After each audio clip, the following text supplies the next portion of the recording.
Hello, gardening friends. Hey, if you happen to be in the chat, why don't you say hi so I know who's here? These lives are more about being interactive. So I'm not going to do all the talking. I'm going to make you guys do some of it too. So I just want to say hello and let's get ready for another lovely gardening chat. It is beautiful here in Detroit today. It's very cold. We've headed back down the temperature scale, but it's bright and it's sunny.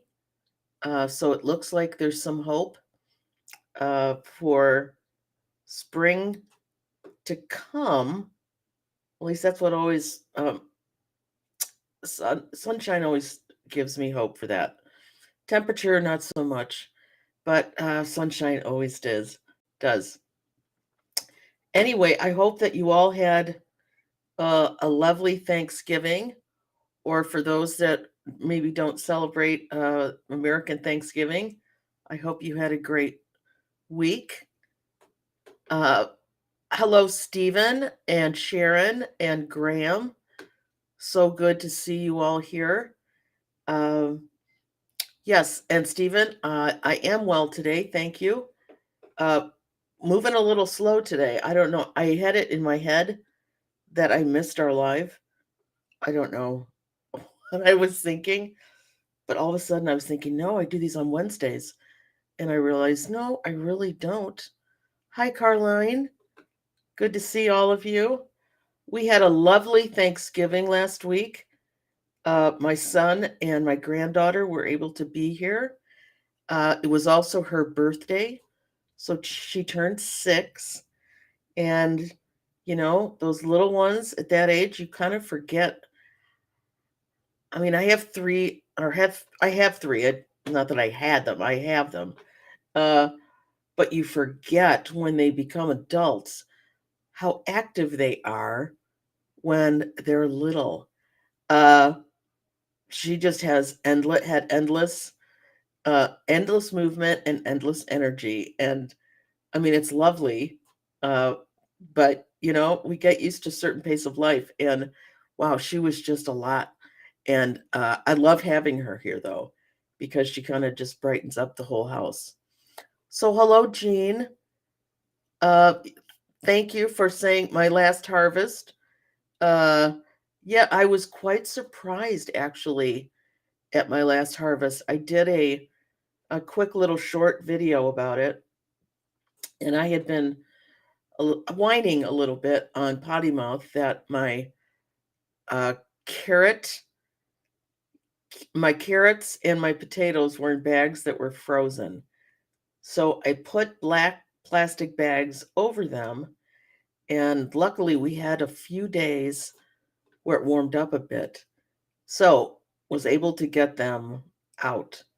And the carrots, a lot of them in the bags forked, which I thought was interesting because that's like super soft, pure uh, growing medium. But they taste the same, right? Whether they come out a little forked or not. So we also pulled out some at the same time from. I started carrots in toilet paper rolls in, I think it was July or August, because there's no way a carrot is going to germinate in that kind of heat. We have a very hot July and August. So I thought, well, let's start them inside and see. And they actually were growing out of the bottom of the roll, and I just cut them off. And I was getting a lot of flack that, oh, they're going to just be horrible. They're not. They were straight as arrows, tiny. They didn't get real big because I think by the time I actually got them in the ground, we didn't have a long enough time for them to be growing. However, they were wonderful. We ate them. We just took off the tops and sauteed them whole, and they were wonderful. So uh, even with their little, they can be really good. So don't throw the baby out with the bathwater there. Isn't that also one of those things uh, that you pay more at a restaurant for little carrots like that? So I guess we grew gourmet carrots without even trying to. Okay, let's see who else is here. Rebecca, hello. See Pew things. I'm not sure your name, but hello. Nice to have you here. Stephen from Minnesota. Always good to have you here. Uh oh, you're in Southwest Scotland. Okay. I was just thinking about people in Scotland the other day because I thought some of the things that we do here for winter growing, you might be able to do because you get, I believe, a bit colder than those down in England do. So, anyway, I have a couple things I want to talk about today. And like I said, I really do want your input on these things. Uh, yeah, I was going to talk about my last harvest, but we kind of did. Wondering if there's anything in there.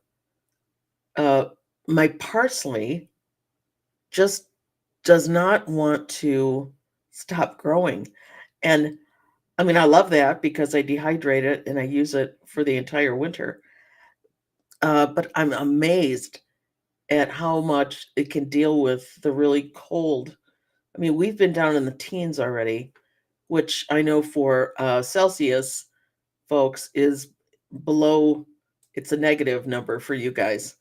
Um, and it keeps just springing back and continuing to grow. And I know it's a biennial, so I know that it probably should. I guess I think I've always just kind of pulled it out because of our cold weather, but I'm thinking, I may just leave that and see what happens come spring. One of the first things I do want to talk about, because I've had this on my list for several weeks, you know, um, well, let me put it this way. We're essentially, at least for us, within a climate like mine, where we're already at freezing temperatures. That last harvest, which I took out last week, I felt like was a bonus harvest because, oh, hi, Soph. Good to have you here. Um, I felt it was bonus because there should have been nothing I could have harvested at this point. So I look at that as a gift and so happy that we were able to get those frozen carrots and frozen potatoes out and get another harvest of parsley and get a great crop of kale. I grew a variety last year called Thousand Head Kale. It was a new variety to me, and it grows about 3 or 4 feet tall. The leaves are absolutely enormous, but it is incredibly sweet. So we just crop the living daylights out of that plant. So I have plenty of kale now in the freezer for winter soups and stews and whatnot. Um, but I'm going to backtrack to talking about tools. Um, I think now is a great time, even if you are a gardener that can still be doing some gardening. I think this is a good, I think once a year to really take care of your tools and keep them keep them sharp if they need to be sharpened. And if you don't know how to sharpen them, you get them to someone who sharpens knives or sharpens scissors, and they will be able to do that for you. But even how in the kitchen you use that honing uh, wand, that honing stick that comes with your knives. I even think if you were to do that, let's say with your hose or anything that you use, cutting implements, you would even get a better blade uh, if you just did that, even if you didn't put a stone to it. And it's a great time to oil everything. If I try to take as best care of my wooden. garden tools as possible. And a lot of times that just means in the winter here, oiling the wood parts, also your blades and your uh, trowels and things will not hate you for giving them a little bit of oil so that they can survive this cold weather and not rust on you. So, and I would suggest using olive oil, mineral oil, something like, something that you might even use to take care of your cutting boards inside your home. I don't, I mean, that's always what I've used. Um, I know there are some people who use linseed oil on the handles. I don't happen to carry linseed oil in my house, so I just use what I have. Um, but I think this is a good time too to like inventory. What do you have? What needs to be repaired? What uh, what worked for you this year? What is not working for you? Because I think, particularly as we get a little older, what works for us isn't necessarily what always worked for us. So I think it's a good time to evaluate uh, if there's maybe something that would help you do your gardening easier next year, that might be a little more helpful for you to do that. So just go do an inventory, I guess is what I'm saying, and clean them up so that come spring, because you know how we all are. Once there's spring, once we can get back out there, we want to get back out there. So um, don't leave cleaning your tools to the time where you want to start planting things. Let's get them done now. I just want to look back at some of the comments while I was gabbing there. Oh, Robin, how exciting. Robin's saying that uh, she just harvested spinach, lettuce, and bunching onions from a cold frame near Chicago. Awesome. Because I know you get cold like we get cold. Because that's where my son and granddaughter live. So, and we love Chicago. But yeah, it is not called the Windy City by accident, right? Um, and Stephen is saying he can't get over how quick the year has gone. I think we would all agree with that. It's December 1st. I mean, it was just June. So I get it. I'm like, yeah, it's flying. Um, Graham is asking, do you sow anything this time of year apart from your seed sprouts? Well, actually, I am. I'm a little behind. I want to get lettuce growing in the house, um, and I want to start growing a cucumber in the house because Jesse had mentioned that on the potty mouth a few weeks ago, and I thought, well, that would be kind of fun to grow uh, a cucumber in the middle of winter. Uh, so I am sowing kale and lettuce. I'm going to grow some radishes. This is all for my interior growing. I'm not growing these to transplant out into garden. That really doesn't start happening. Well, we're going to talk about that actually in just a few minutes, but I think we have the luxury at this point. I don't know if it's the luxury, but we can we can take a breather for a moment and kind of recalibrate because once January hits, um, it starts to be go time again. At least seed starting for outdoors. I mean, you got to get your onions going. I did not grow artichokes last year, and artichokes for me are an annual, and I would like to have some again this year. So those need to be started um, probably in January for me to get enough size on them so that they do something out in the garden. Um, and I have to start winter sowing. And that's what I was thinking of my friends from Scotland that maybe they could do a little bit of winter sowing as well because you get the deeper freezes than those down in England. So and that will be another video that I think that was my first YouTube video was winter sewing. I think I'm going to redo that one because you learn a little bit along the way.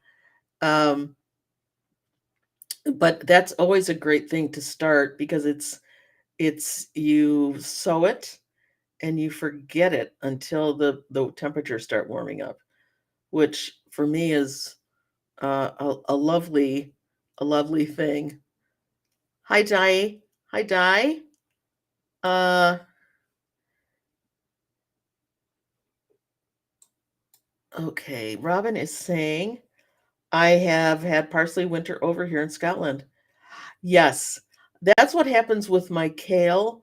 I kind of leave my kale in just to see because sometimes it'll, if it warms up a little bit, let's say in March, I get some, but it does bolt really fast.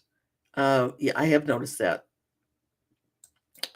And Stephen from Minnesota, he's saying it's 7 inches of. Oh, wow. You really are in Minnesota, aren't you? I have 7 inches of snow in the garden today, and the only thing we have left is two curly kale plants. Yes, I feel your pain there. Uh, wow, that's a lot of snow. We haven't seen 7 inches of snow in some years. We're more like the 3 to 4 inch, and like something like that. That's more like a snow emergency, I think, for us. And we know how to deal with snow here. I do feel bad for those parts of the country that have no idea how to deal with snow, and they've been getting hit with snow, like parts of Texas, and some of our southern states, because they are not equipped like we are with snowplows and services that know how to take care of snow and get us back on the road. Yeah, that's kind of tough. Let me just see what else is on my list here. Okay, so I wanted to talk about how we can kind of refresh as gardeners, because even if you can grow outside now, it's definitely different growing outside. It's slower. It takes a little more time for anything. I almost feel like if you can garden right now, and you're not in a southern state, like if you're not in a place where you can really grow right now, everything just slows down a little bit. It's not. It doesn't require as much day to day care. So I feel like it's almost like we get a month and a half to just really refresh uh, for the coming year, because you know what it's like once. I mean, February and March particularly, can be a very heavy seeding time to get things ready to get into your spring garden. So I feel like we have this opportunity to kind of regroup, relax a little bit, do some do some learning about gardening.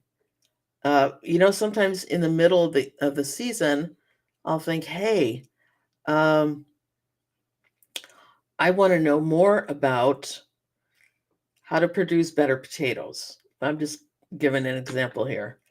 Well, right now would be a great time to do a little research into that. Do a little reading about how does a potato actually grow? What are the things that really will help it be more prolific? So that when it gets to the point of when you're planting them, you already have in your head, maybe these are some things that I'm going to do a little bit differently.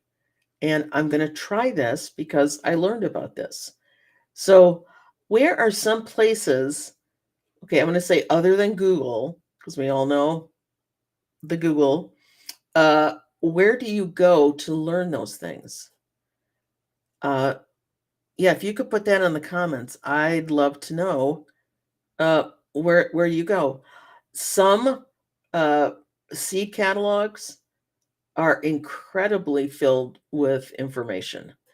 Not only do I love just looking through seed catalogs all winter because they're I mean, it's pretty and it's hopeful that, yeah, once again, we can do some of this stuff. Um, I do that. There are great books. Uh, there are gardening classes, so to speak, that you can take. I know Charles Dowding has a few, and I've actually taken both of his. They really focus on no dig and the whole no dig philosophy, which I am a no digger, but I also feel like I need some specifics. I'm interested in more specifics at this point. Uh, but there are great ways, and sometimes it's go back and watch old YouTube videos from January and or from like April and May and June when things are hopping in the garden and see if there's information that you can pick up there. Uh, the allotment newbie, Miss Soph, is saying, let me see, that Reddit is a great place. Lots of nonsense advice. And oh, thank you. That's a great idea. I have not used that. That's a great idea. Um, let me, there's a few. Let's see here what Joanne has to say. Hey, I'm worried about being too late to cover my beds with cardboard. So we have a couple of frosts in my area. Uh, I don't think it's ever too late to cover your beds with cardboard. I'm not sure. Maybe I'm not seeing what your reason is for doing that, but I think anytime. Here's what I think: if it's too late, but what if you do it and it doesn't really matter?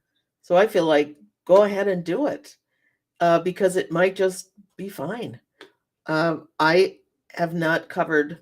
Well, I'm not a big coverer of my beds. I put compost on them and let it just do its thing over the winter. But yeah, I would say go for it. Yeah, go for it anyway.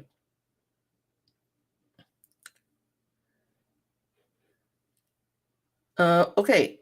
Oh, here's more comments. Sorry. Joanne's also planning on more veggies to save money next year. Awesome. Uh,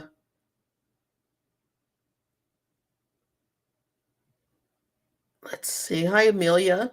Good to have you here. Uh, Stephen is saying he goes to YouTube and look for one, how to plant this, two, how to grow this, how to harvest it, how to store it. Very practical. Awesome. That's a good use of YouTube. Uh,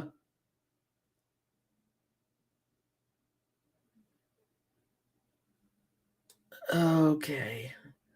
Okay, so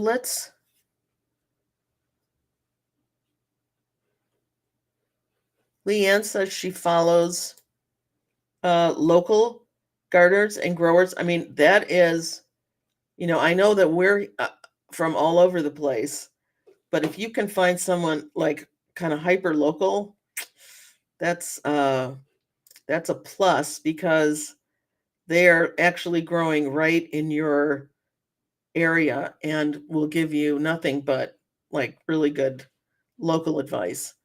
But we also know that a lot of this advice or all of our growing experience really can flip back and forth between all of us. We just have to understand uh, when to make changes to it for our own environment, and that's all very learnable. Stephen is also saying that local county extension offices are a great help. Yes, they are, and we have a university pretty close to. I find that universities that have agricultural or botanical, uh, if that's part of their curriculum, They also have really good resources. One of ours is Michigan State University, and they are a heavy agricultural university, and uh, their stuff is great. And they're in Lansing, so they're about an hour and a half from me. So it's not hyper local, but their advice is great. And I mean, they're always doing trials on this and trials on that, and how to best do this. I've also gone to a lot of different universities all over the country and looked at what they do, because they are really they're doing some pretty exciting stuff. So they to me they seem more like leaders in innovative stuff, uh, because it's at the university level and they're not commercially just trying to uh, put things forward. Uh, they're at that place where you can do research just for the sake of being able to do research. So, um, okay, what is Amelia saying? I got 28 20-liter pots filled with core today. It's been 2 hours earlier. It would have been 56 and other growing stuff.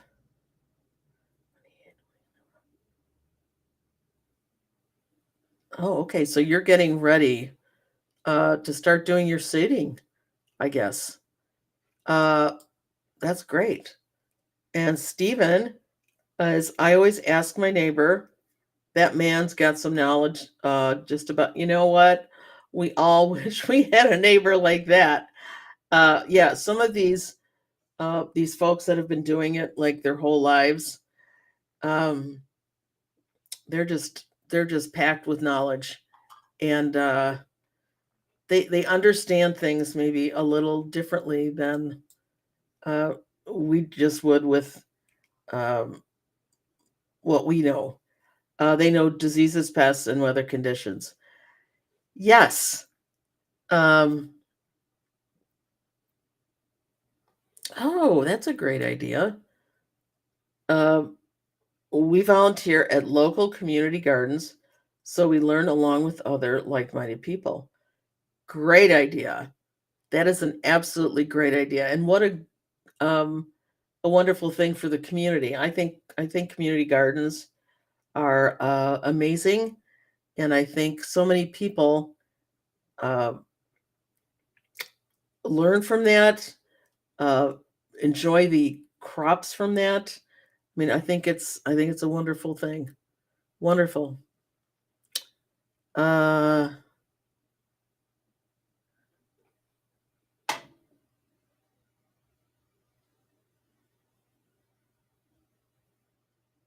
okay, let's regroup here and let me.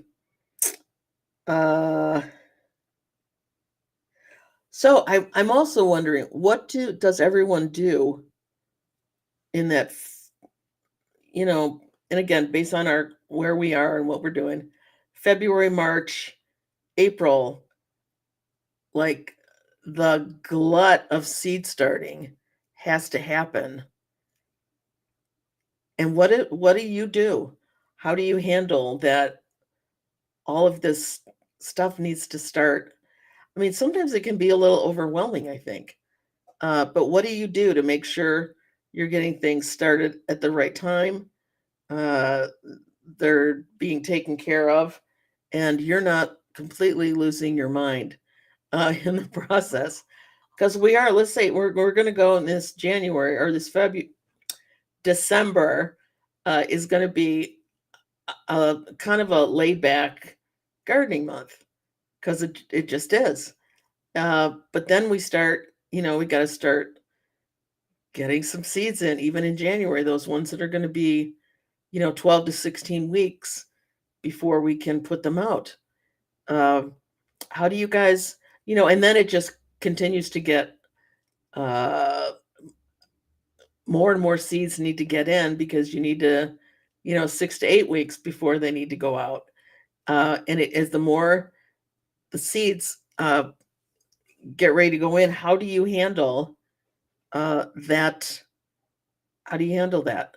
How what things have you guys learned to make that a manageable process? Okay.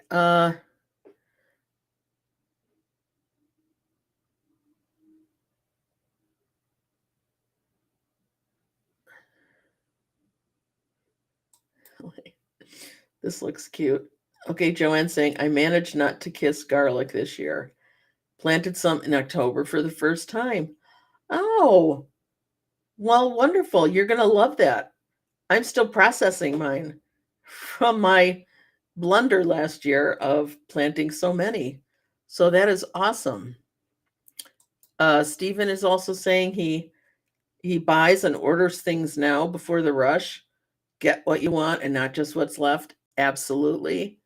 I am a firm believer in getting it early so that you have it. In February, Robin is saying in February she starts onions, celery, and leeks inside. April 1st, my zipper greenhouses go out. Oh, and you start them out there. Okay. Yeah, I do have a zipper greenhouse.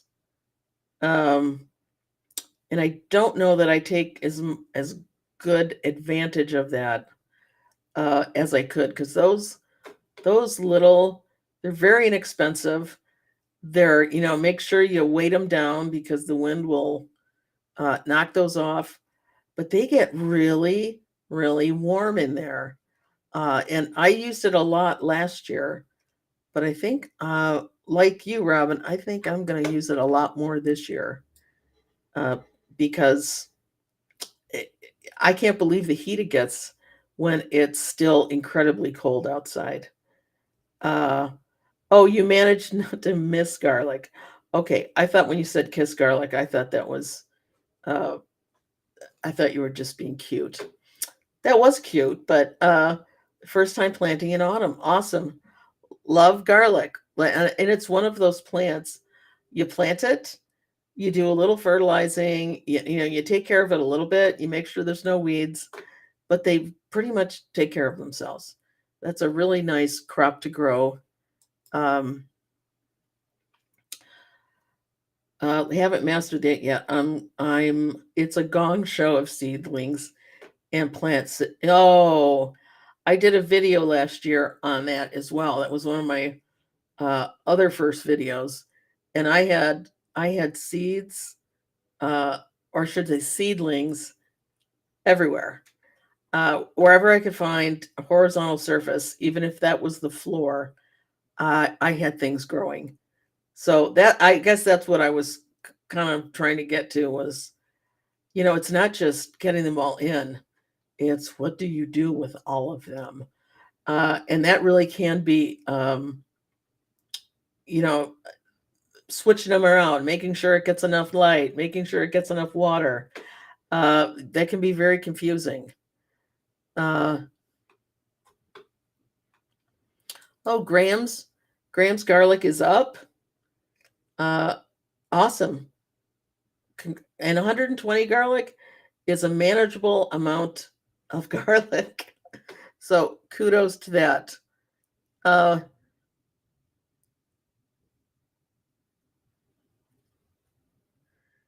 okay, Robin is saying, yep, weights are important. Old fashioned Christmas lights can keep a freeze at bay. Oh, interesting. Never even thought of that. Wow, I'm going to have to investigate that more for this year. Uh, Sharon's asking which fertilizer is best for garlics in buckets. Well, it's kind of depends on when you're fertilizing them. At the beginning of the year, I just give them. Well, I do a pre-soak on my garlic, so they are soaked in a fish fertilizer, uh, kelp meal, and some microbiome. No, It's my favorite thing to use on the roots of plants. Uh, oh, I am pulling a, can't remember it, but anyway, I will remember it before this just show is over. And then as they get older and they're starting to form their bulbs, I actually have a garlic fertilizer that I use, and I think it's heavy in, I think it's heavy in phosphorus because those that helps bulbs form. But I find that a nice organic fish fertilizer does well on just about everything because it's more of a balanced fertilizer. So you can't go wrong just giving it, a 10-10-10 or a 5-5-5 fertilizer. I think that will do your bulbs well. Uh,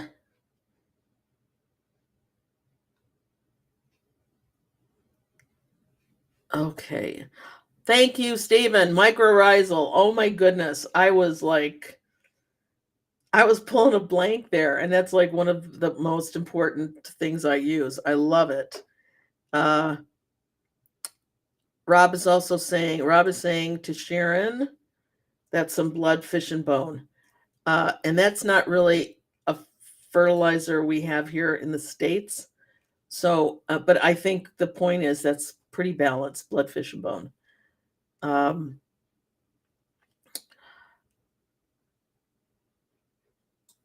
okay. Graham is saying he planted 270 onions as well. God bless you. I usually plant, I usually plant probably that much or more. But this year I'm focusing on storage onions. I did a whole lot of sweet onions last year, which are delicious, but they don't store real good. Uh, so you have to process them, freeze them, process them, turn them into um, caramelized onions. You have to deal with those pretty quickly. I have a bunch of little red sweet onions on my kitchen counter right now that are growing. Uh, Lots of green onions, so I'm gonna cut those all off and just use them as green onions. But I've got to get those taken care of because they're not going to last once they start sprouting. They need to be used pretty quickly. Okay. Um, and hello, Rob. See that you're here. Uh,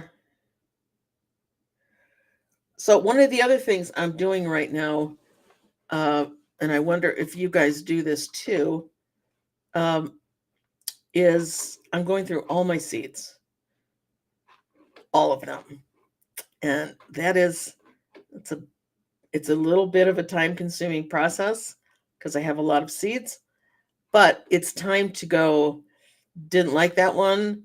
That was a variety that didn't work for me, and then I just pass them along to someone else, or go through them and see what seeds are getting older that you might need to replace.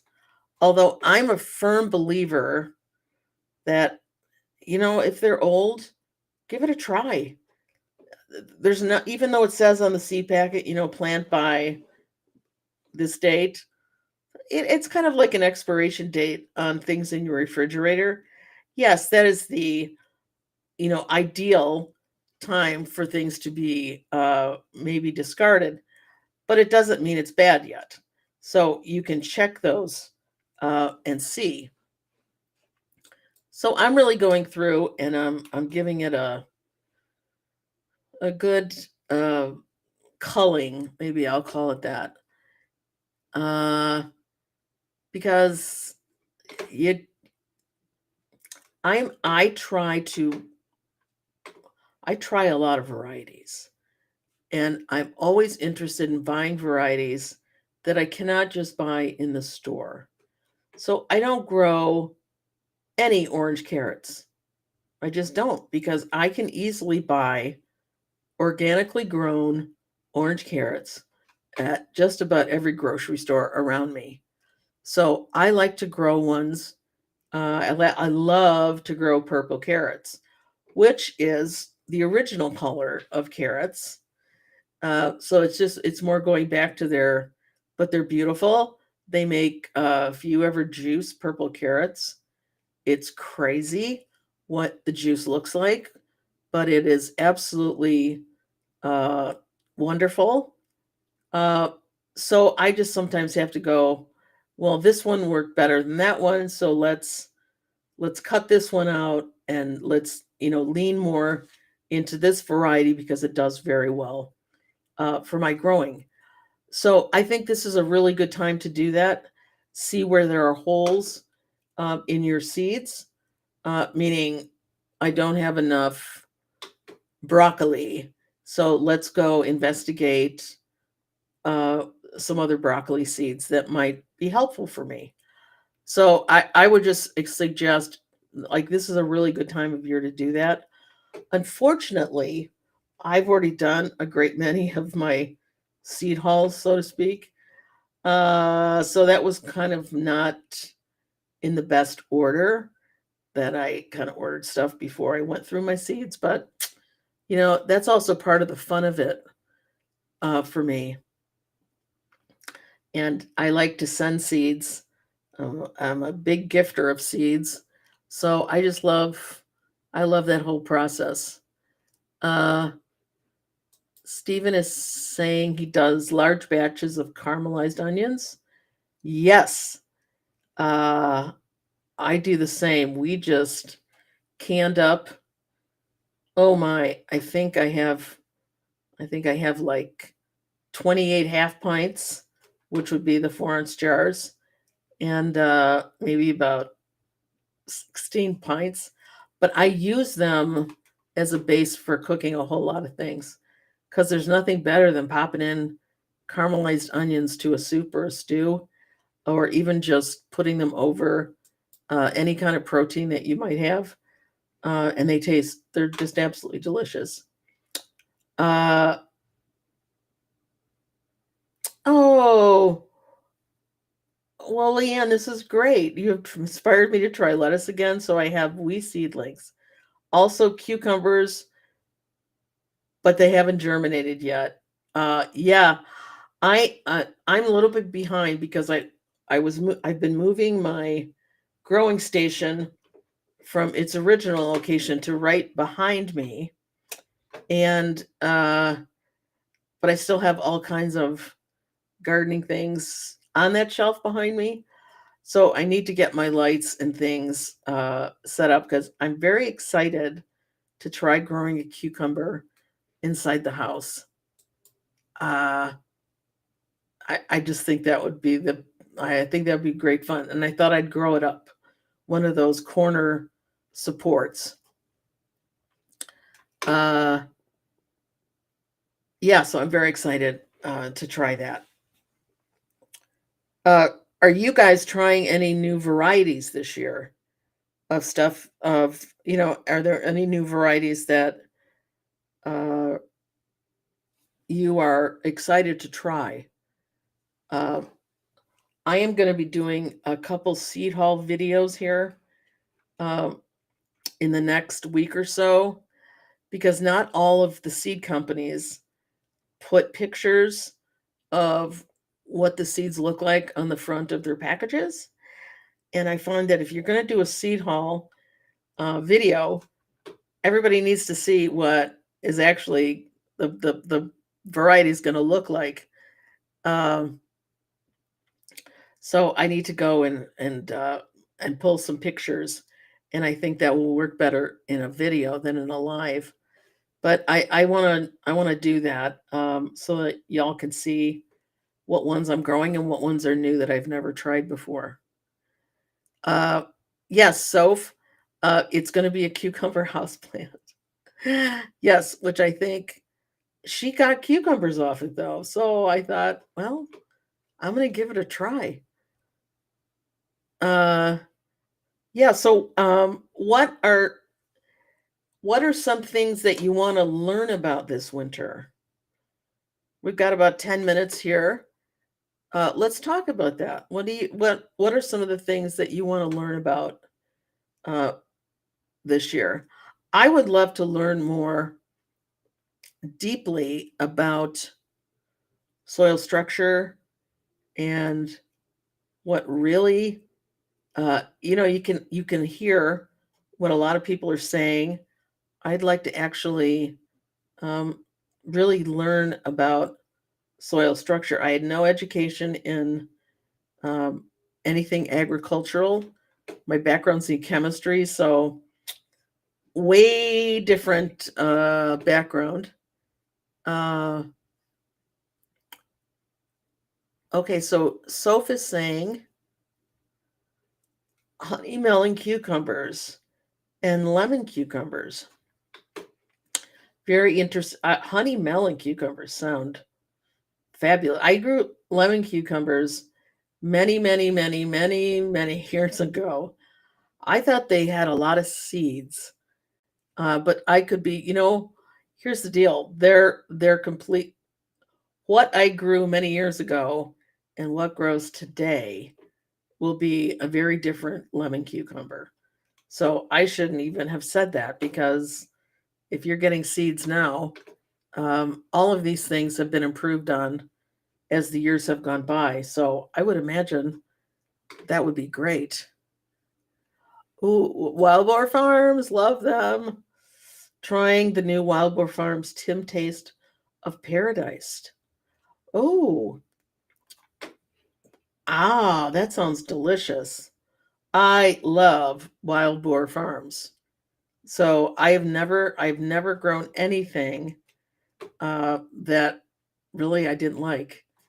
Um, he does such a great job with breeding of tomato plants that you almost can't go wrong. Um, uh, okay, here we go. It's a good book about soil is Grow Your Soil by Diane. Thank you. I will give that a read because I feel like my information is more anecdotal than scientific, if you know what I mean. And I thought, maybe time to really fully understand what soil structure is all about. Uh, this is interesting. This is from Graham. You can tell if it's going to be a cold winter if the birds nest low in the trees. Interesting. Did not know that. Thank you. That's oh Lord.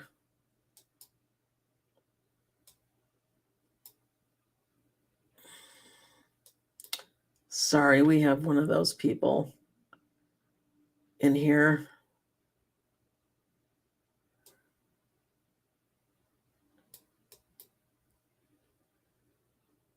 Okay, sorry about that.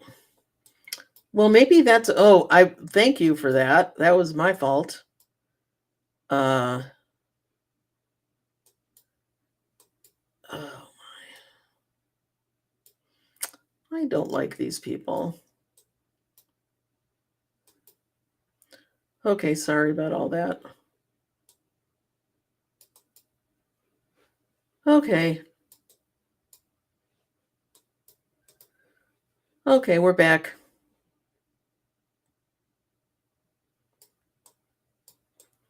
Like, don't you wish everyone would just spend time doing some things? Oh, have I done that again? Oh, for the love. Okay.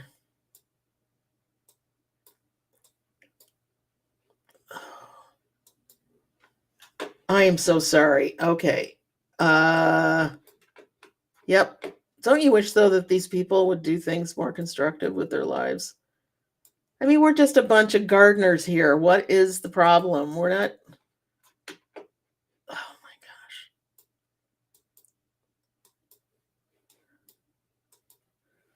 God. Okay, I'm so sorry. I am.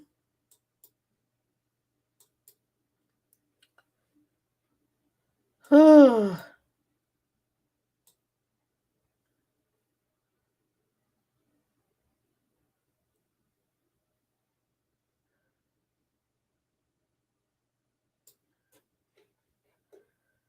Okay. Okay. As I was saying, we're just a bunch of nice gardeners here. We're not trying to. Okay. Yeah, I know. They're always there, but I don't like it. I don't like it. I just feel like we're here for a little garden chat. I don't, we're not curing cancer or anything, but we're not getting anybody else's business, so please stay out of ours. Uh anyway, so we've been on now for about 50 minutes. The last few minutes were a little unfortunate. However, if there's anything else that anybody wants to talk about today, we will do that. And if not, we will say uh, thank you all once again for being here. I think these next couple of weeks, I'm going to see if we can do some, because again, gardening is like it's on its cooling legs right now. We're just kind of regrouping, rethinking.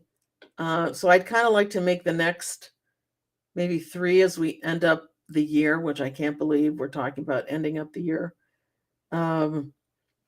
They might be a little more focused on certain things. So I'll give you a heads up if that's going to be the case. And then you guys can kind of come prepared for what we're going to talk about.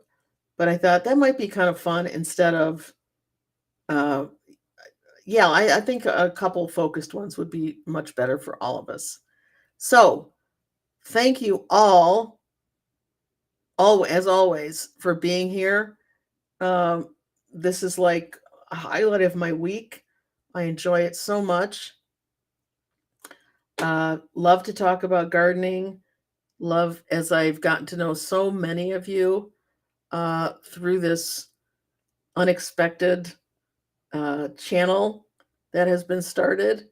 Uh, but anyway, I hope that you have a wonderful week. We'll be back next week, same time, same place. And I will, I might do it in the community notes, but I think I will also do it on the, upcoming live that's coming out, what we're going to be talking about or what we're going to focus on. So again, thank you for taking time out of your day to be here with me and all of us. I hope you have a great week, and I look forward to seeing you. Oh, Potty Mouth Monday night, don't forget. And I will be back here next week. Thank you so much. Bye.